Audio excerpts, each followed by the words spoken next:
Confirmation, a rite of passage for teens, as we understand it and practice it in the Episcopal Church. Session 2. Who are we? What is our name?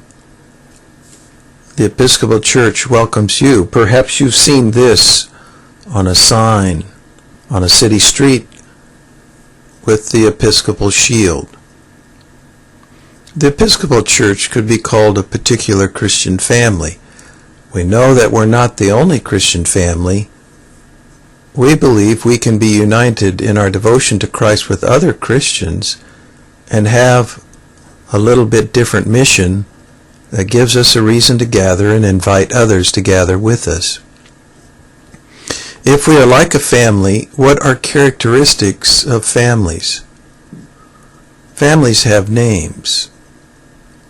Names tell something about a family or a person. Names can have unintended meanings.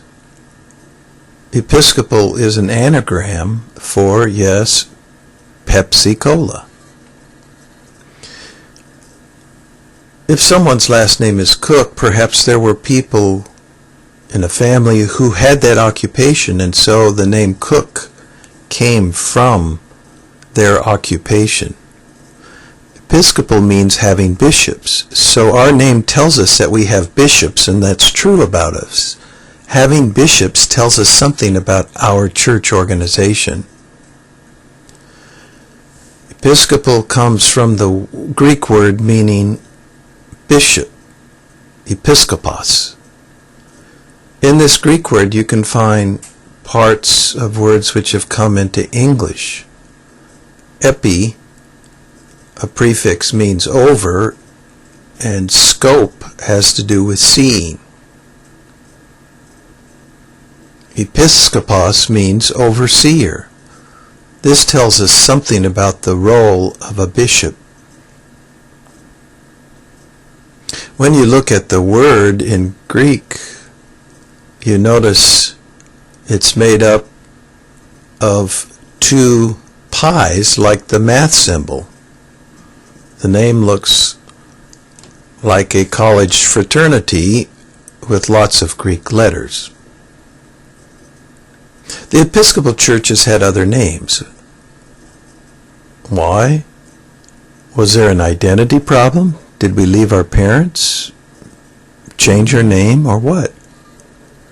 Our other names have been, before the American Revolution, the Church of England and the American colonies. Our official name is the Domestic and Foreign Missionary Society of the Protestant Episcopal Church in the United States of America. Also, the Protestant Episcopal Church in the United States. So, we have had acronyms. DFMSPECUSA is rather long and unpronounceable. PQSA includes the P for Protestant, but some have thought Protestant overemphasizes our Protestant heritage and does not represent the fact that we are also a creedal and Catholic church. ECUSA, Episcopal Church in the United States of America, is okay, but there are Episcopal churches not in the United States. So how about TEC, or the Episcopal Church? Short and simple. Episcopal is an adjective, and a member of the Episcopal Church is called an Episcopalian. Are you now confused? We know something about a family because where they are and where they live. You may be a family with location in widening concentric locations. The Smith family lives on Elm Street in Morgan Hill, which is in Santa Clara County, which is in California, in the United States of America, in North America, in the Northern Hemisphere, in the world on the planet Earth, in the solar system of the Sun, in the Milky Way galaxy, in the universe, and in God. Our church has widening locations as well. St. John the Divine, Morgan Hill, in the Santa Clara Deanery, in the Diocese of El Camino Real, in Province 8 of the Episcopal Church, in the Episcopal Church, in the Anglican Communion, in the family of all churches, in the family of God. Can you see that we can define our location from different perspectives? Some non-Episcopal churches are organized around a local gathering of Christians called a congregation. They are called congregational churches, such as many Baptist churches or independent or community churches. They have pastors and ministers, but they do not all have leaders called bishops. Other churches have very strong central authority, such as the Papal Roman Catholic Church and the Patriarchal Orthodox churches. Popes and patriarchs are the highest order of bishops in their churches. What we have learned from history is if one person has too much authority, that person has to be more perfect. And when they are less than perfect, things can go wrong for the entire church. In Christian history, what is called the Reformation resulted in churches beginning to share church leadership and to have some checks and balances for all church leaders. The Church of England, or the Anglican Church, is a church that has bishops. The Anglican Communion of Churches allows churches in countries around the world to adopt and adjust having bishops to their location. So how did our Episcopal Church adopt our style of having bishops? After the American Revolution, we did not have a monarch to be the head of the Episcopal Church. America, as a place of democracy, is suspicious of too much power residing in one person or small groups of people. We have 3 branches of government to prevent this. Americans are cautious about giving one person too much power, so the Episcopal Church adopted being a church with bishops to our American situation. The Episcopal Church is democratic. Bishops are elected by lay people, priests, and deacon delegates. In other churches, such as the Roman Catholic Church, bishops are appointed by the Pope. In the Church of England, there are nominations for bishops given by committees, and the Prime Minister is given a choice of 2 nominees, and the monarch or queen formally appoints a bishop. Following the balance of power of the United States government, the Episcopal Church has a House of Bishops and a House of Deputies with non-bishop members. Most of the rules of the church have to be passed in both houses.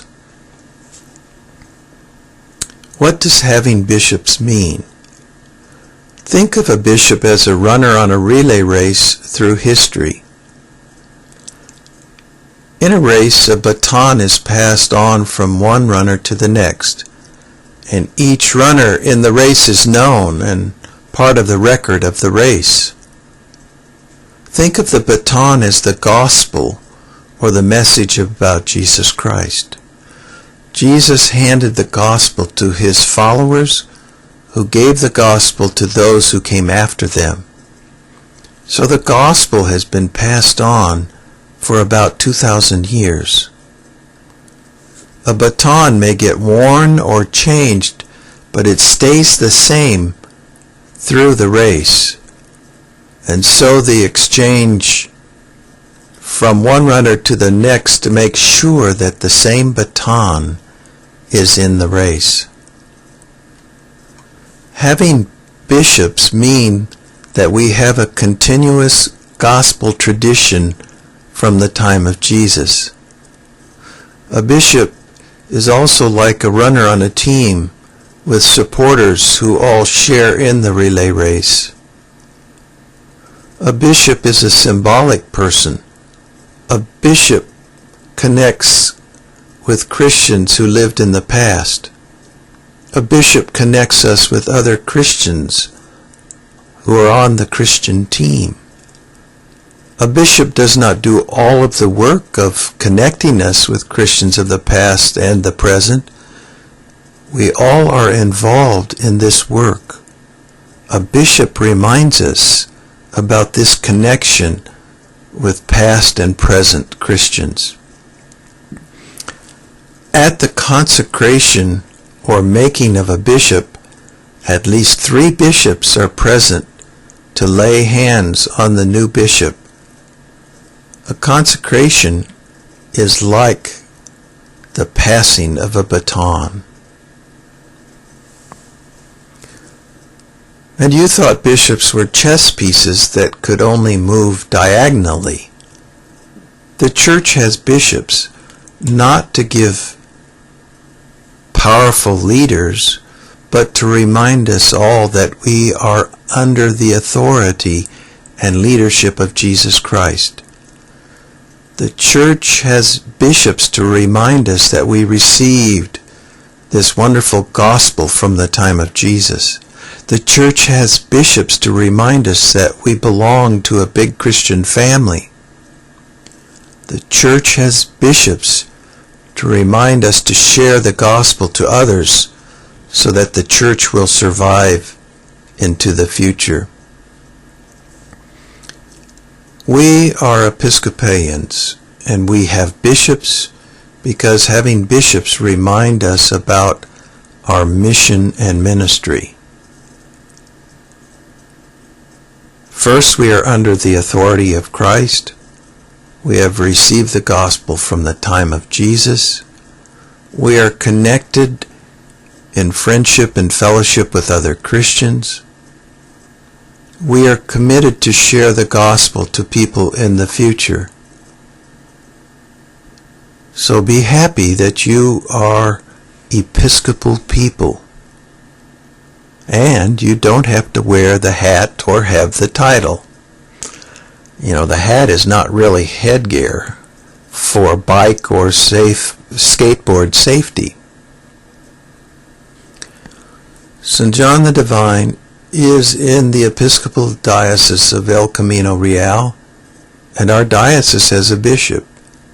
She is Bishop Mary Gray Reeves, and she is on the Christian family tree of apostolic succession. She is on the list of the official relay of the gospel through 2,000 years of history. She reminds us to live under the authority of Christ, in connection with Christians of the past, and in fellowship with other Christians now. And she reminds us to share Christ to others for the church of the future.